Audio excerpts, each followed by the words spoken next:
welcome to Off the Cuff, presented by the Emerging Leaders Society, part of the Spokane County United Way.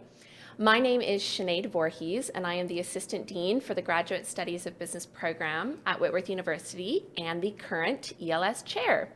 This month, we are welcoming Tim Mitrovich, CEO of 10 Capital, to Off the Cuff. Welcome, Tim. Well, thank you.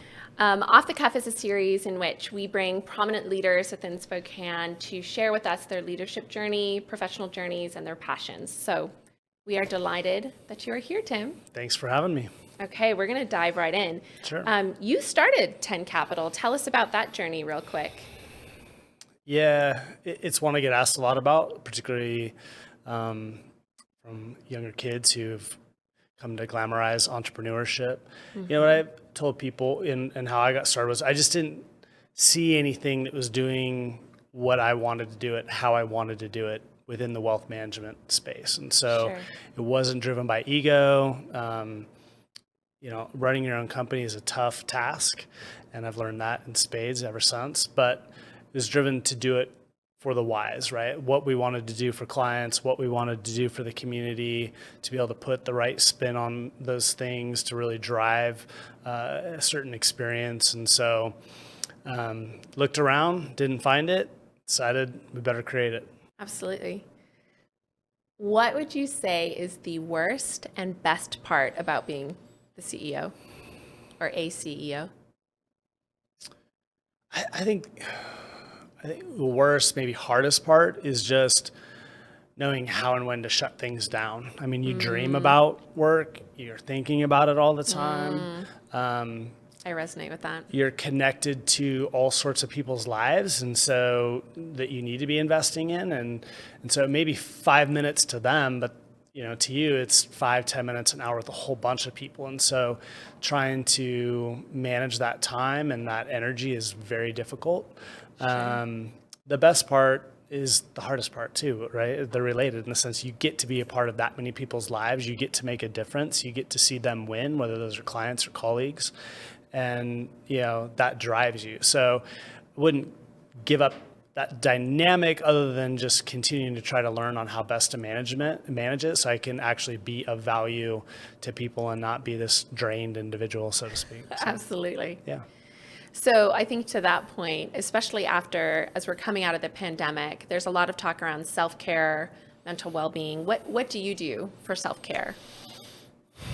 Well, I think there's two parts to that. I mean, from a health perspective, I've always prioritized trying to at least get something in every day, right? So, Sure. And really having been an athlete back in the day and remembering all these quasi, intense workouts, could just be 20 minutes, right? Just do something. It'll add up. All those days you would have taken off, those 20 minutes stack into hours. And so there's certainly that health aspect.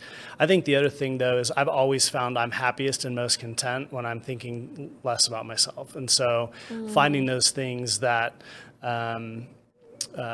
drive you and fill you up, that get you outside of yourself. I think sometimes I still talk about self-love and self-care and, not to wax philosophical about society, but I just think in general, people think too much about themselves. And then Yes. usually those people are pretty unhappy. And, I'm as prone to it as anybody. But when I get outside of that, think about my wife, my kids, my colleagues, my clients, my friends, I'm a lot more content. Absolutely. That's great insight.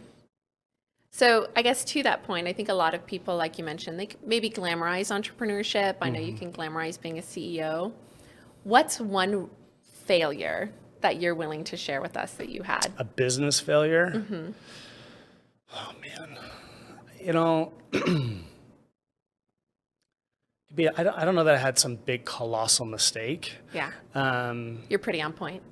Well, no, I mean, I just maybe haven't been as courageous about some things as one might believe. But I think there's, more importantly, I think anybody deals with insecurity from time to time. And yeah, big mistakes happen, but I think what's more common for everybody and in most people's experience, or at least happens with greater frequency, is just a lot of little things that feel like failures, right? Or things that are outside your control that feel like failures. Yeah. So I got started in the industry right before the great financial crisis began.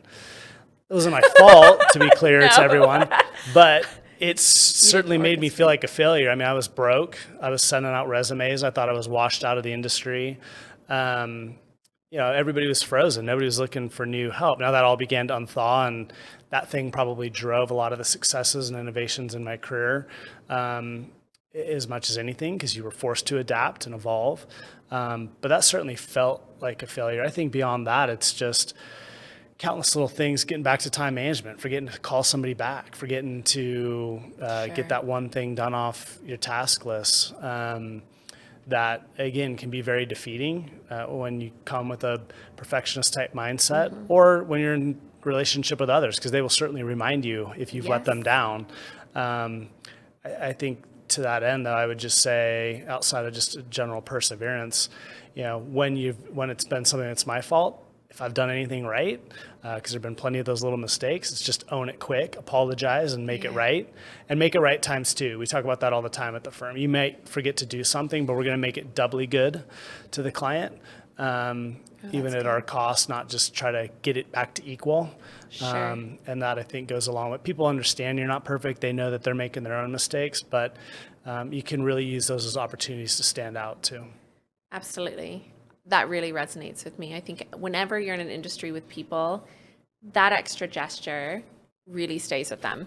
Well, and just owning it. I mean, and that didn't come easy. I mean, that was a learned thing. Certainly, nobody likes to admit their failures and their mistakes. But as soon as you're like, you know what, I blew that. That's on me. You're right. I didn't get it done. And people are like, wow. They're refreshed by it, aren't they? Totally. And then they trust you more because it's just being honest. And the authenticity in that. So we're almost out of time, Tim, but I just want to end with, the Emerging Leaders Society is full of just that, emerging leaders in Spokane wanting to give back. We're all trying to make our mark.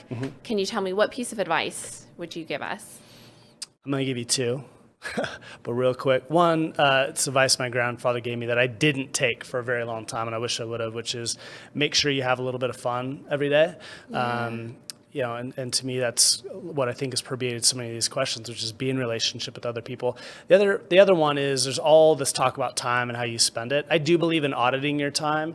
I don't think that means you have to be up at 4 a.m. and work for 19 hours a day.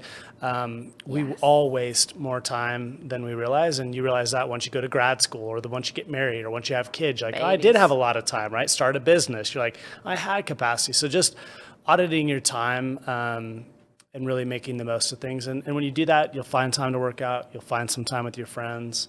You may lose Netflix, but you'll find success on the other side. That's brilliant. Well, thank you for joining us today, Tim. We really appreciate it. No, thanks for having me.